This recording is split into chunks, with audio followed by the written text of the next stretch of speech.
Hi, Writers, Cruz here. Thank you so much for joining me. In this video, we're going to be looking at the Accuplacer from the College Board, the Accuplacer Writeplacer. But in this case, we're going to be looking at English as a second language Writeplacer, which is different than the Accuplacer Writeplacer for non-English as a second language. So this is a guide with sample essays. Of course, I will provide the link to this document that I'm looking at. Um, just to let you know, very recent, 2021. It's the latest that they have.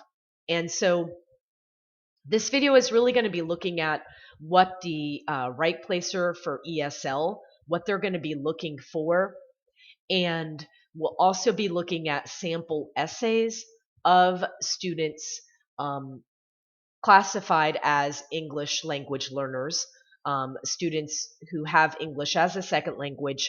And again, we'll sort of critique, look at what they did well, and how they could improve. And it's very similar to a group of videos that I did for Accuplacer Writeplacer before, but that was not looking at the English as a second language. So if you are an ESL, this video may help you. So if you're taking the Accuplacer, and if not, then you should probably stop this video because you're like, this does not apply to me. And I totally understand. I will not take offense. For those of you, I want to thank Strawberry Boba. She recently subscribed to my channel, so I appreciate that, Strawberry Boba. And if you've been with me for a while, you might be saying to yourself, she sounds sick, or her voice sounds different. And you are correct. I have been dealing with like a cold and bronchitis stuff and coughing and lots of gross stuff. And I kept waiting to record this video. And I was like, my voice will get better. My voice will get better. But it's Sunday and my videos come out on Tuesdays and my voice hasn't changed. Again, for those of you who are joining me who are new, I apologize. This is not how my voice normally sounds. All right, let's take a look at some highlights from the introduction to Writeplacer ESL. So one of the first things that I want to look at is this first sentence here in the second little paragraph. So it says, students taking Writeplacer ESL are presented with a prompt and asked to write an essay of approximately 300 to 600 words. So for me, that's the first thing that I want to be looking at. 300 to 600 words. They are giving you the minimum of 300.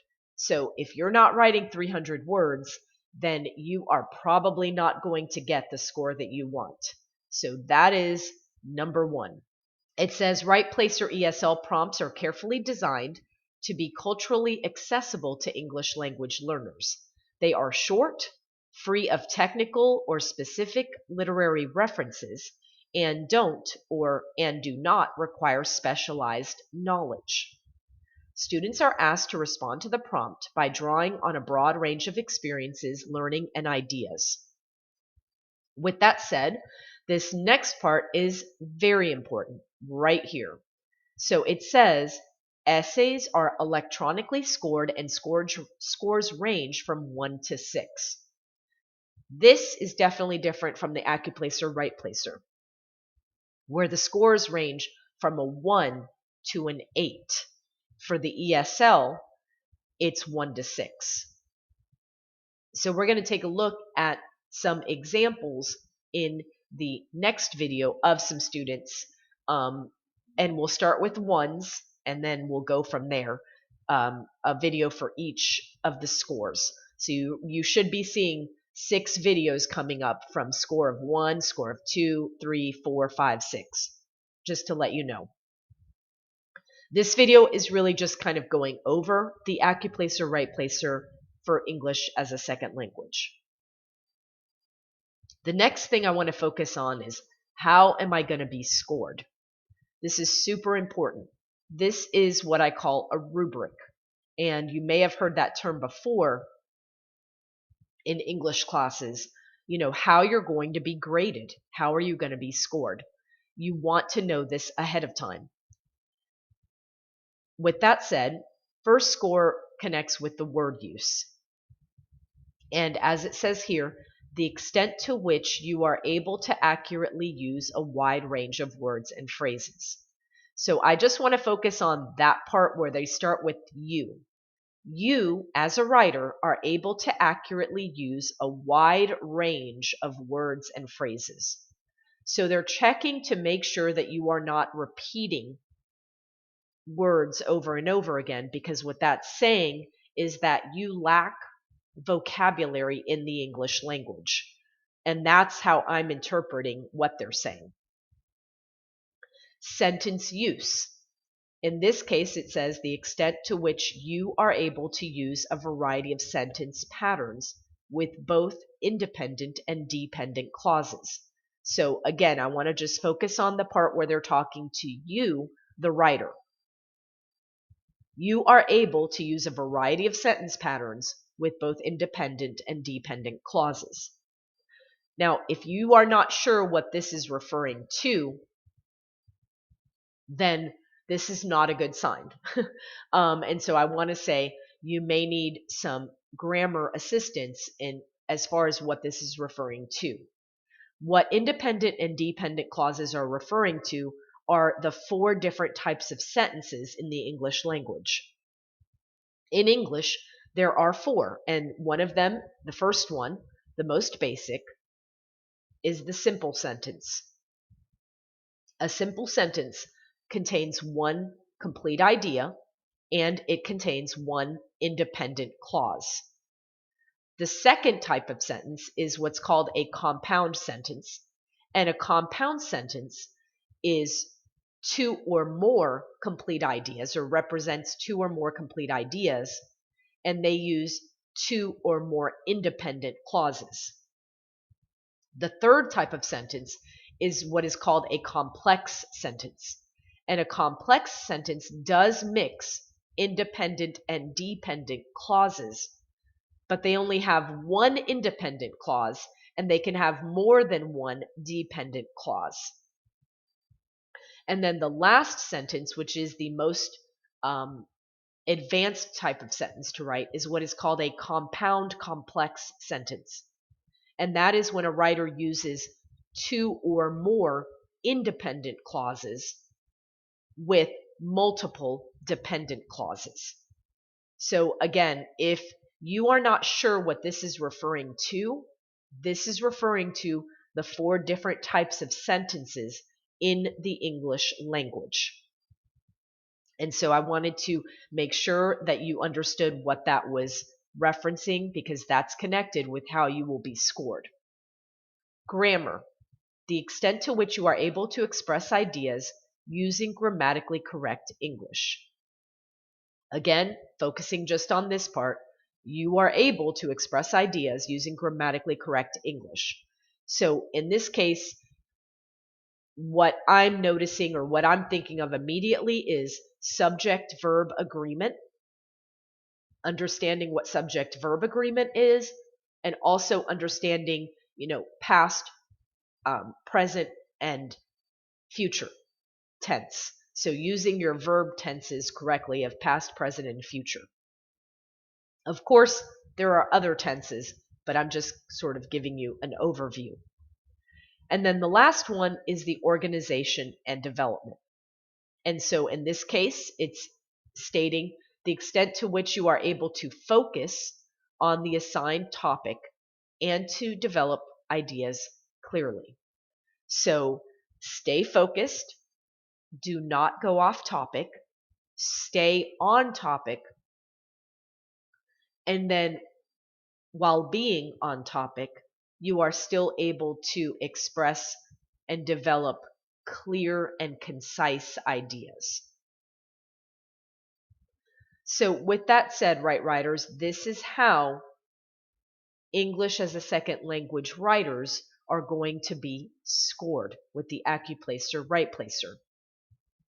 Now I'm going to move down so we can actually look at the sample prompt. And I'm doing this because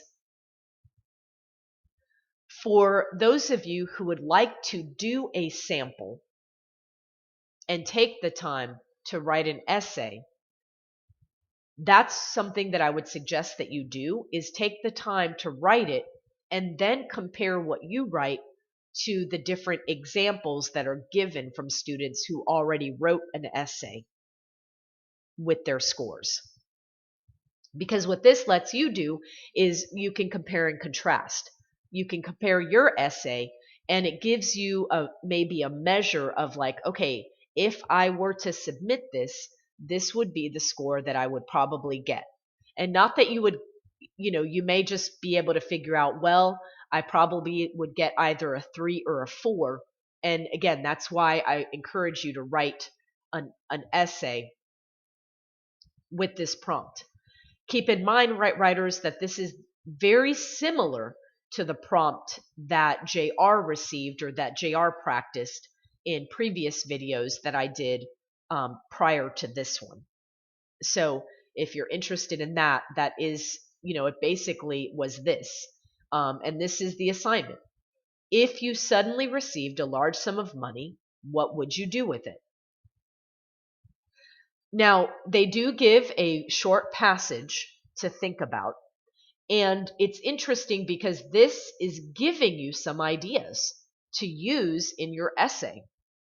It says a woman recently received an inheritance of $25 million. That's a lot of money from an unknown distant relative.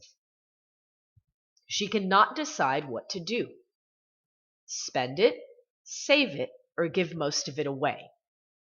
So if I am an English language learner, I would definitely use this to my advantage. They're almost helping me thinking about my body paragraphs. One body paragraph, I could focus on how I could spend the money, how I would spend the money. The second body paragraph could be how I would save the money. And then the third body paragraph would be how I would give it away, give most of it away.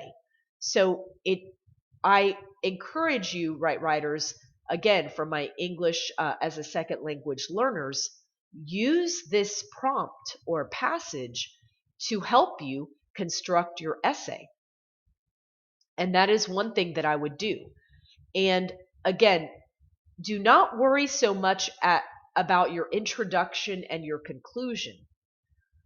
Focus first on your body paragraphs, and then you will use all that information to create your introduction, to create your conclusion. Because again, writers, you can write a 1 or 2 sentence introduction and just copy and paste it and make it your conclusion.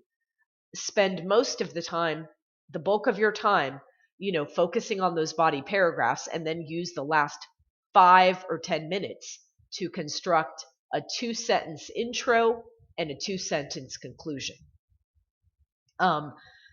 Because again, that is looking at going back to the rubric. They're not looking at, did the writer develop an elaborate introduction or conclusion? That's not what this is about. This is very different.